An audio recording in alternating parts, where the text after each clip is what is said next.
My family used my apartment as a free childcare plan until I changed the locks and watched them lose control. Hi, I'm Evan, I'm 36, and my life derailed on a Tuesday night because of a single text. It came in at 10:47 p.m., right when I'd finally shut my brain off after a brutal work stretch. Your place is closer to the airport. Dropping the kids off for almost 2 weeks. Surprise trip. We leave tomorrow. No hello. No question mark. Just logistics. Like I was a storage unit with a couch. For context, I fly for a living. Not the glamorous kind people imagine.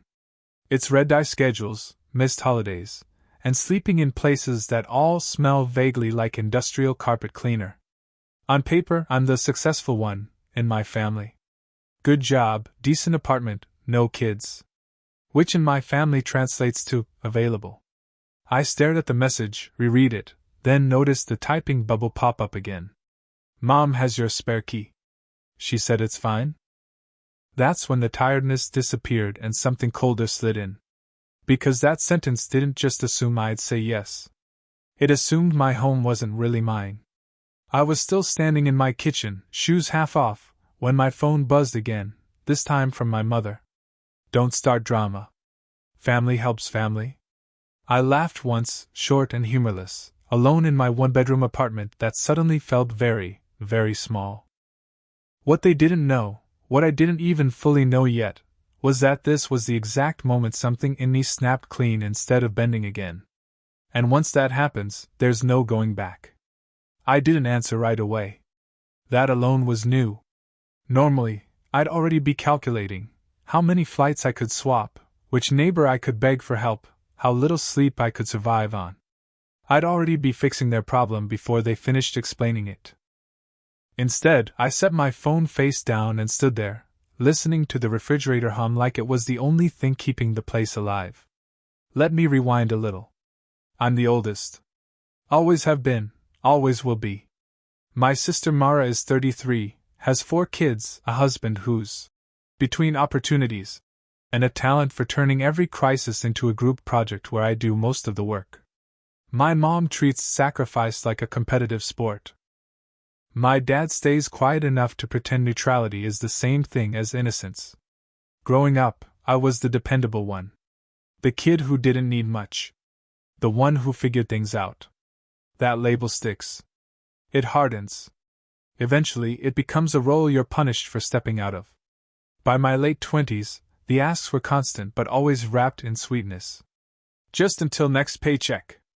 Just this once. You don't even need it right now. Rent gaps.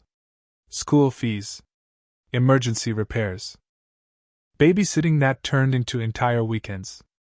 Every time I hesitated, someone reminded me how lucky I was. Lucky. As if exhaustion was a perk.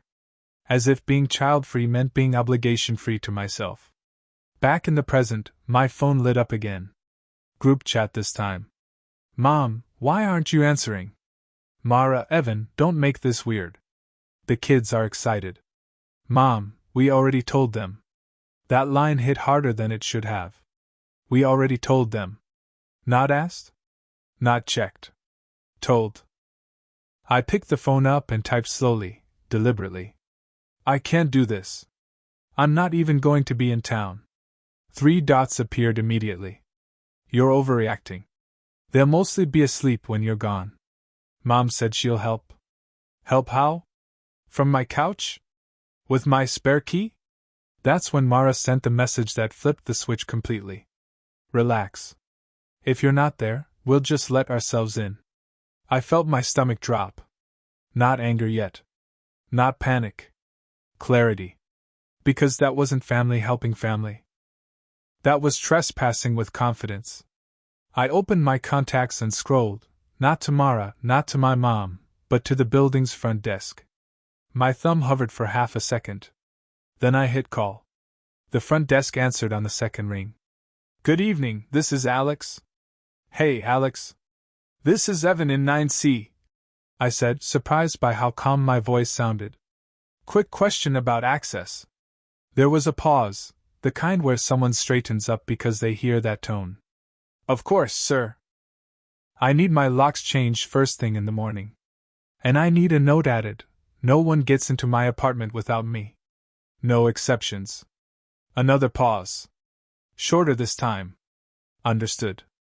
We can have maintenance there at 8. I'll notify security.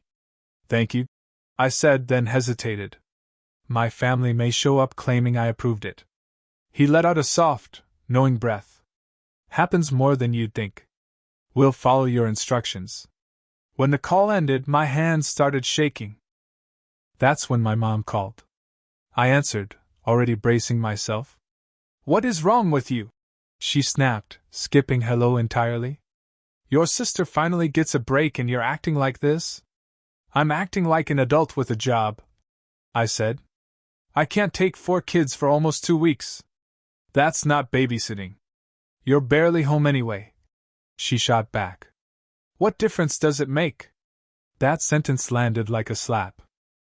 It made a difference because the time I was home was the only time I wasn't responsible for hundreds of lives in the air.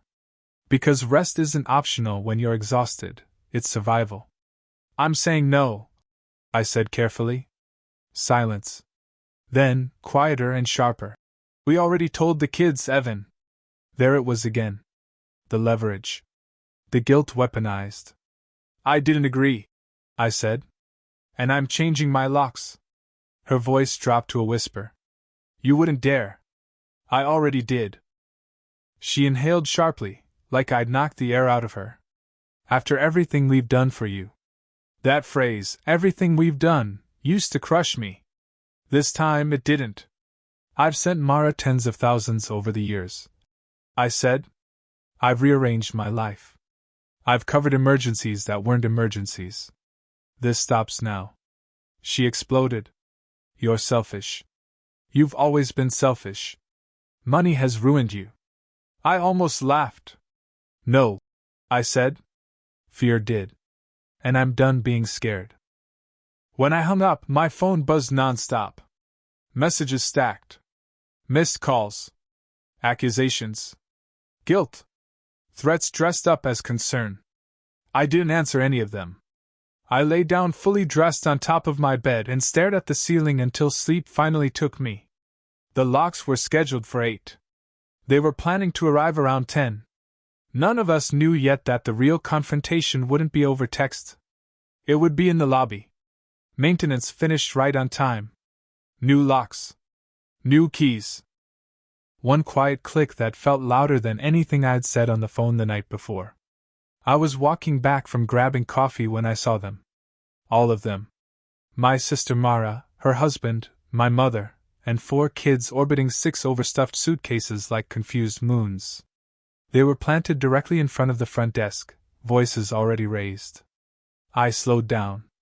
For one split second, instinct kicked in, the old reflex to fix this, to apologize, to make it easier. Then I remembered the text. We'll just let ourselves in. Alex spotted me first. His eyebrows lifted almost imperceptibly. Mara turned. Oh, there he is, she snapped, pointing like she'd caught me doing something criminal. Tell him to let us up. He's being ridiculous. I changed the instructions, I said evenly. Her mouth fell open. You what? My mom stepped forward, eyes blazing. Is this some kind of performance? Do you enjoy humiliating us? I looked around. 2 residents had slowed to watch. A delivery guy pretended not to listen while very obviously listening. You were told no, I said. You ignored it. This is an emergency, Mara cried. Do you know how much these tickets cost? We already checked out. The kids are excited. I glanced at the kids. One was tugging at a shoelace. Another looked close to tears, not because of me, but because adults were yelling in a place that echoed. A vacation is not an emergency, I said. It's a favor. And I didn't agree. My mom hissed. You're shaming your family in public. No, I said quietly. You brought this here. I pulled out my phone and opened my banking app. My hand shook, but I held it steady as I turned the screen toward Mara. Page after page. Transfers. Her name over and over. This is years. I said. Rent. Bills. School. Cars. Trips. I didn't keep count because I didn't want to see it. She scoffed. So what? You want a medal? I want you to stop acting like you own my life. The lobby went silent. Alex cleared his throat. Sir, they're not listed as approved guests. Correct. I said. Please don't let them upstairs. My mom's face crumpled into fury. You're choosing money over your own family. I shook my head. I'm choosing sanity. She stared at me like I was a stranger. Fine. She spat. You're dead to me. I nodded once. Okay.